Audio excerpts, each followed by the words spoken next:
Hi, my name's Nick Ruddock. I'd like to thank Rebecca O'Connor and Moth Magazine for the opportunity to read my shortlisted poem aloud.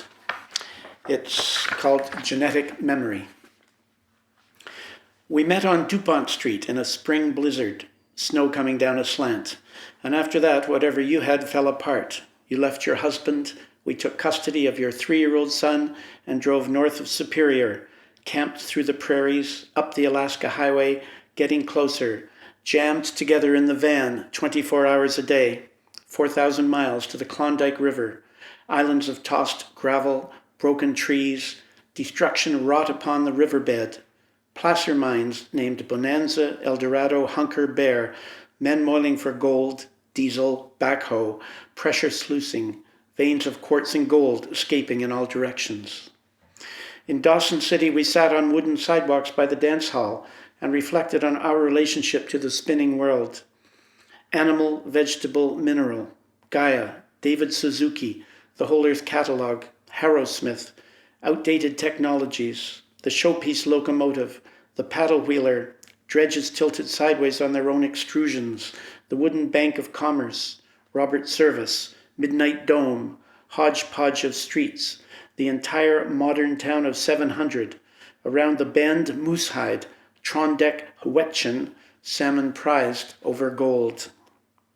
Deceptively smooth the Yukon River, wrinkled with eddies, glacial cold, scouring down from the St. Elias range of mountains through broad-shouldered valleys to the Bering Sea, flow rate 227,000 cubic feet per second, twice that of the Mississippi.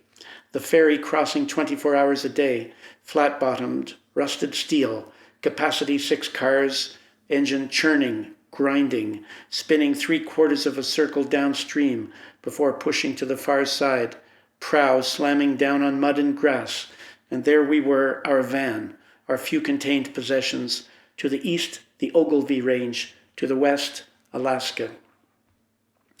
Alpine Barrens, home of the marmot and the grizzly bear, gentian, bog laurel, rose and poppy, yellow petals pressed between pages of your notebooks, fingerprints of pollen and road dust, DNAs intertwining, 2 hours to the low bridge over the 40-mile river, girders there painted as blue-green as the midnight sky, never fully darkening in those high summer days. Clinton Creek, pale white feathers dipping and rising like moths in currents of air. Our aluminum half-trailers cinder-blocked for uncertainty high on a wildflower ridge. Crocus, lupin, spruce forest falling away to a glint of river. Grayling, bears in the backcountry, bears in the yard. Naivety on our part as we placed decorative rocks of disheveled asbestos on our bedside tables, vacuuming snowflakes of chrysotile as they drifted to the floor. 7 miles away, tailings from the open pit mine crushed into the boreal forest, a gray-white avalanche of pseudo-snow hardening to the consistency of plaster, never melting, implacable, snapping trees in half, rewriting brooks and creeks and rivulets, smothering underbrush, the refined asbestos carelessly poured into bags, placed on pallets, trucked out of Clinton, broken out at construction sites in Tacoma, Tokyo, Taiwan. Rogue fibers hitched rides on inspired air, tricking the genome, slivering into cells of lungs, throats, ovaries, twisting the helix, mitosis, cancer, mesothelioma, asbestosis. Scientists, politicians, businessmen, accountants, too much evidence to ignore. After 2 years, the mine was closed. Our one-purpose extractive town depopulated to 0. Whitehorse, White Pass, Skagway, BC Ferries, Prince Rupert, Kassan, Prince George, Medicine Hat, Sleeping Buffalo, Bismarck, Fargo, Detroit, Montreal, an upstairs 2-bedroom apartment, Marriage, Schwartz's, Saint-Viateur, Saint-Laurent, St. Catherine, Louis Fury, Carol Lore, Fantastica, transit strikes, pregnancy. We were fully reurbanized until one morning over breakfast we opened the Montreal Gazette and read that the porcupine herd of caribou had migrated across the river, the Yukon River, for the first time in 75 years, propelled, so a naturalist said, by genetic memory. a survival mechanism implanted in DNA, dormant for 5 caribou generations.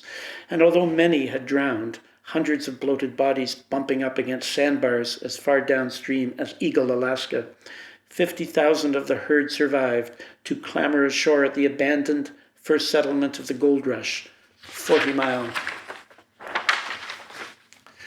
Stressors north of 60 for caribou, tapeworm, lungworm, brucellosis, warble fly, slow exsanguination from the bites of 100 million black flies and mosquitoes, wolves in packs, grizzly bears, frostbite, spring avalanche, golden eagles, pipelines, hunters on ATVs and snowmobiles, chemicals dribbled on highways, methane vaporizing from taiga, wildfire, deforestation, insecticides tasting like burnt rubber when fogged like mustard gas through the 7 streets of Clinton Creek.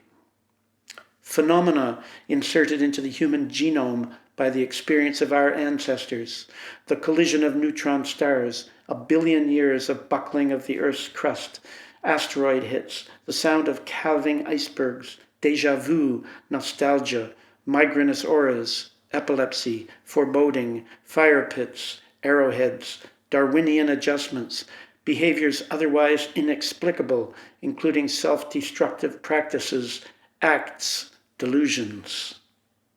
40 Mile. It was our habit when skiing there from Clinton Creek to separate in the twilight darkness of mid-afternoon, encircle the mostly intact cabins, approach each other in interlocked skis, touch foreheads at 35 below, ice-encrusted our balaclavas, silent the stars, 1,000 miles of snow on every side, arpent de neige, aurora borealis snapping audibly against the northern sky, ice cracking, willow branches cracking, thermos of tea frozen. In Montreal, reading the news, we felt at one with the porcupine herd of caribou, acknowledging wryly that our genetic memory seemed to be next to zero, but theirs was locked in, forged by 1,000 years of scraping at permafrost, bog, barren, lichen, moss, lingonberry, one 4-legged shaman or wizard lifting her head and, shivering brain afire, stepping into the mica-filled current, the whispering of it, 50,000 following her. And how surprised they must have been to see the changes wrought at 40 Mile since last they visited.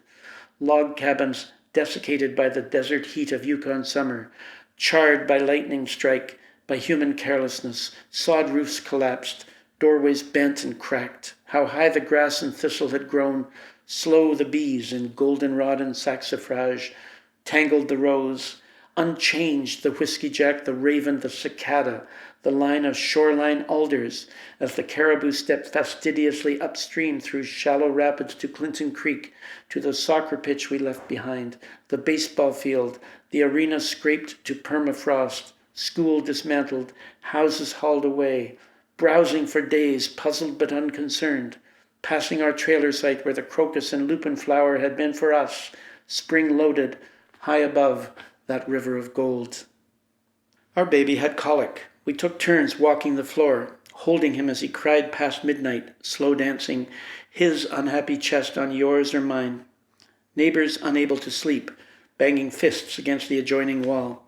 Sorry, sorry, we said inaudibly as outside muffled plows moved through drifts, through otherwise impassable streets, snow falling on the medieval turrets of the hospital where you gave birth, on the English poets of Crescent Street, on Joyce's Living in the Dead, snow falling even deeper east of Saint Laurent, where French was spoken so rapidly we could not understand, snow on troubadours singing in praise of winter, on the election of the Parti Québécois, Côte des Neiges, a blur of white horizontal.